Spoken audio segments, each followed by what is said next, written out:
You still think about them, even after everything they did, even after the lies, the cruelty, the moments where you sat alone at 2 a.m., wondering what was wrong with you, wondering why you weren't enough, wondering what you could have done differently. You escaped, or maybe they left you.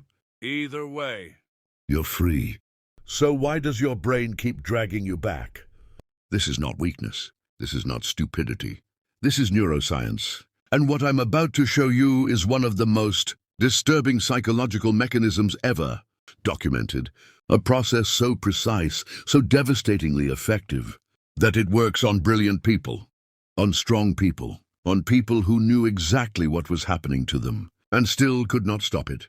By the end of this video, you will understand exactly why you became addicted. And more importantly, you will understand how to finally break free. But I have to warn you, what you are about to learn cannot be unlearned.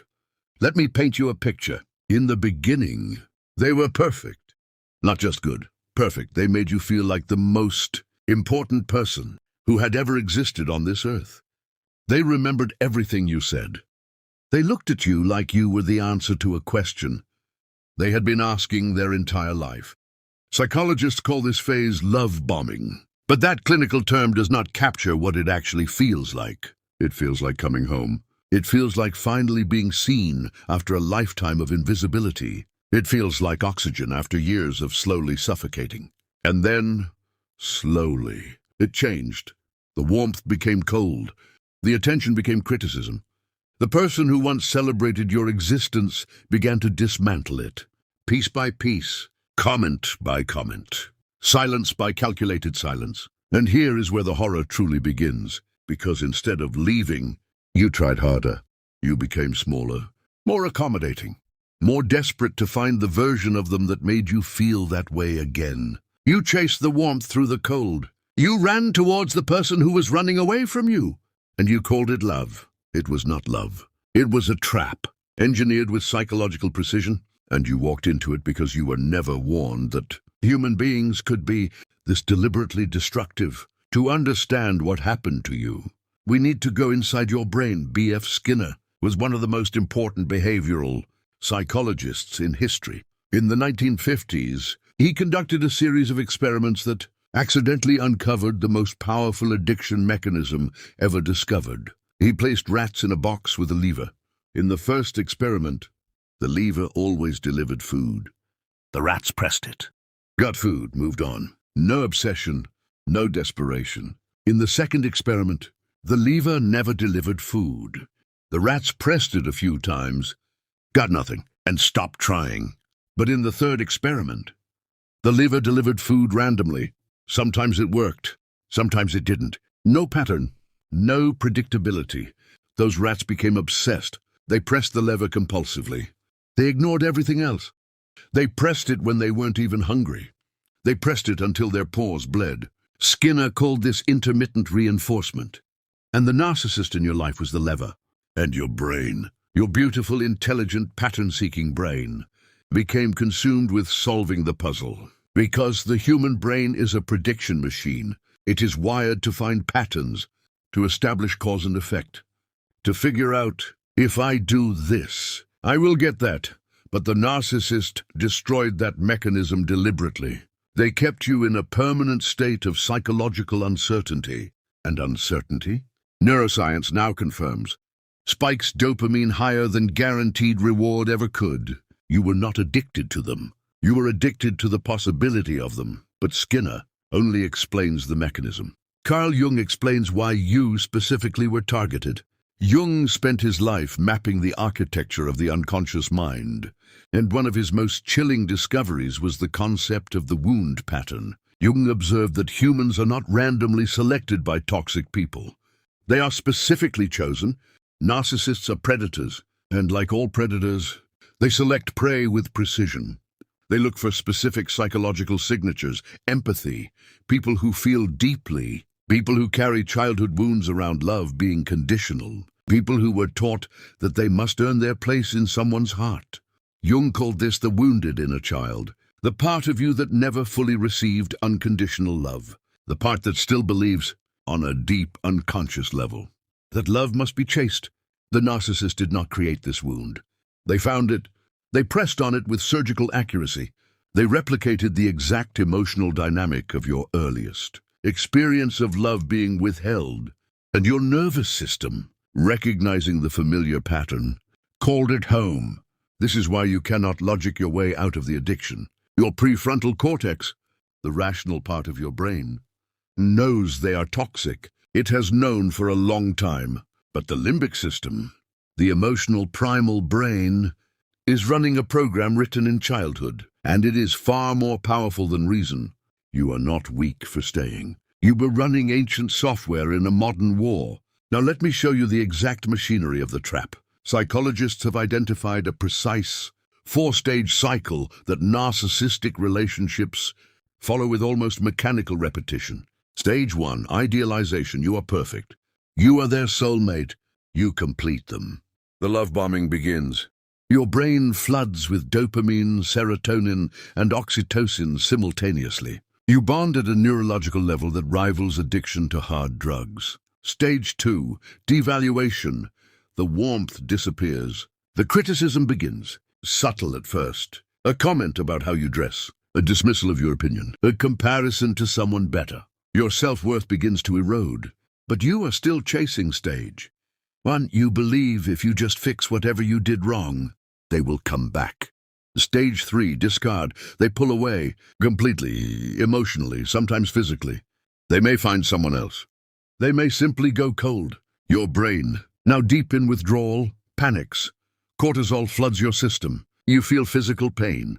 Studies show that romantic rejection activates the same neural pathways as physical injury. Stage 4, hoovering. Just as you begin to heal, they return. A text, a memory, a moment of the old warmth, and your dopamine-starved brain erupts. You go back. The cycle resets. Leon Festinger's theory of cognitive dissonance explains why you stay even when you know.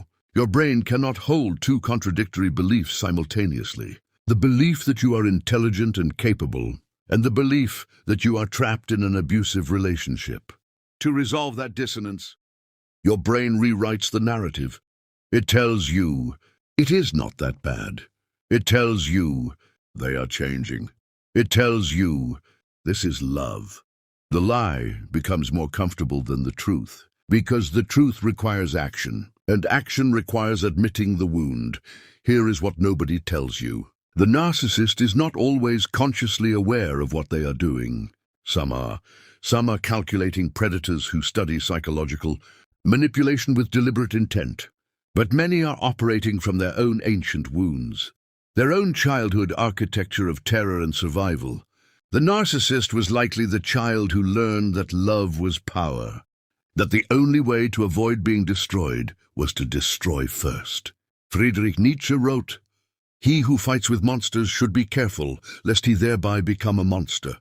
This is your most dangerous moment, because after enough exposure to a narcissistic relationship, you begin to adapt. You begin to mirror their behaviors to survive. You become hypervigilant. You become emotionally guarded. You become strategic with your affection. You begin to carry their poison inside you, and you bring it into your next relationship. And the next person, who may be completely innocent, receives the damage that was done to you. This is how trauma propagates through generations. This is how one wounded person can corrupt an entire bloodline of love. Understanding this does not excuse their behavior, but it destroys the myth that you were chosen because you were weak. You were chosen because you were full of empathy, full of capacity for love, full of the willingness to believe in people. They were empty, and empty things devour full things. That is not your flaw. That is your humanity. So how do you break the addiction? Not with willpower.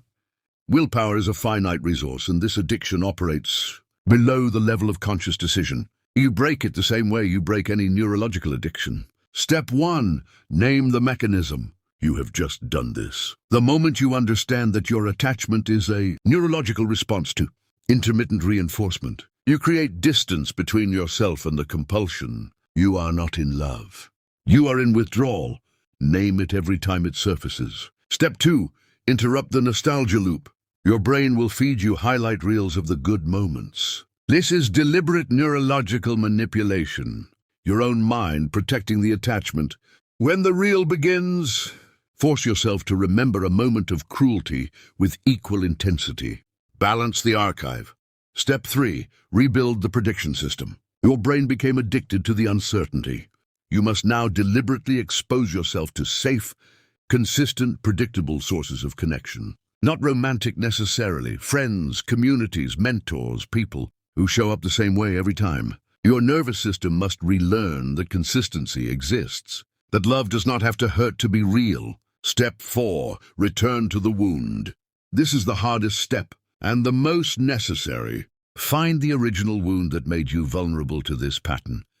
The childhood belief that love must be earned, that you are not enough by default. This is where therapy, solitude, and radical self-examination become weapons.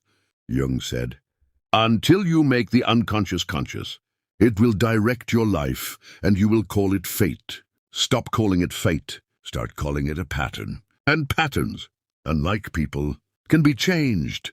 Here is the truth that this entire video has been building toward. You did not survive a bad relationship. You survived a psychological war conducted against your nervous system by someone operating from their deepest wounds upon your deepest wounds. And you are still here, still thinking, still seeking, still trying to understand rather than simply hate. That is not weakness. That is the precise quality that makes you dangerous. Once it is directed inward instead of outward. The empathy that made you a target is the same empathy that will make you extraordinary. The depth that made you vulnerable is the same depth that will make your next connection profound beyond what most people ever experience. Schopenhauer wrote, "The longer a man's fame is likely to last, the longer it will be in coming."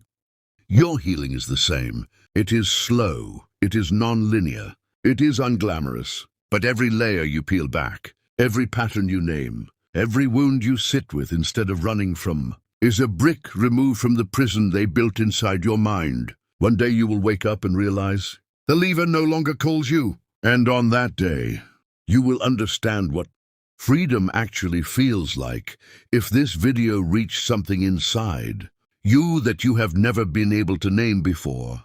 Drop this in the comments. I am not addicted to them. I am addicted to the possibility of them. If someone in your life needs to hear this, send it to them silently. No explanation needed. The right person will understand. Subscribe, because the next video goes even deeper.